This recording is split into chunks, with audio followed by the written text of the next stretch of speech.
និទ្ធស្នាលហូបពីមិត្តគេឃើញហើយគិតក្នុងចិត្តពូយ៉ាងស្និទ្ធដូចសង្សារដើរទៅមកកាន់ដៃគ្នាមិនខ្វល់ពីនាងណាដឹងត្រឹមថាយើងសប្បាយពេលក្បែរគ្នានាងតែងមករកខ្ញុំពេលពីបើចិត្តចង់ឲ្យខ្ញុំជួយកើតថាតើធ្វើយ៉ាងណា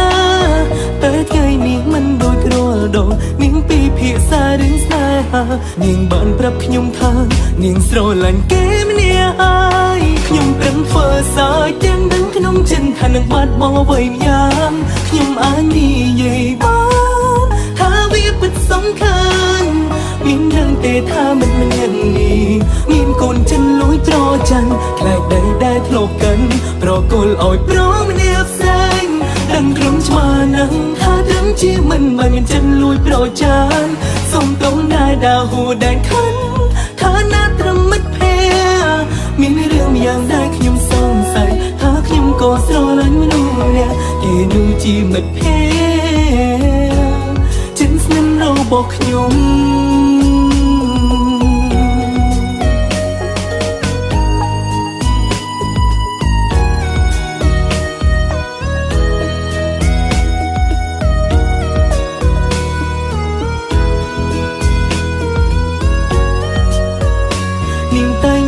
ខ្ញុំពេលពីបើចិត្ត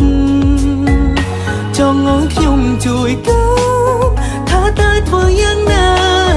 តែថ្ងៃនេះមិនដូចរាល់ដងនាងពីភាសារឿងស្នេហានាងបានប្រាប់ខ្ញុំថានាងស្រឡាញ់គេម្នាក់ហើយខ្ញុំប្រឹងធ្វើសើចទាំងដឹងក្នុងចិត្តថានឹងបាត់បង់អ្វីម្យ៉ាងខ្ញុំអាចនិយាយបានថាវាពិតសំខាន់មានដឹងទេថាមិនយ៉ាងនេះមានកូនចិនលួយត្រច័ន្ទខ្លាចដីដែលធ្លាប់កាន់ប្រគល់ឲ្យប្រម្នាក់ផ្សេងដឹងក្រុមឆ្មានឹងថាដឹងជាមិនបានមានចិនលួយប្រចានសុំតុងដែលដើរហួរដែនខិនថាណាត្រឹមមិត្តភក្តិមានរឿងយ៉ាងដែលខ្ញុំសង្ស័យថាខ្ញុំក៏ស្រឡាញ់មនុស្សម្នាក់គេនោះជាមិត្តភក្តិចិនស្និទ្ធរបស់ខ្ញុំ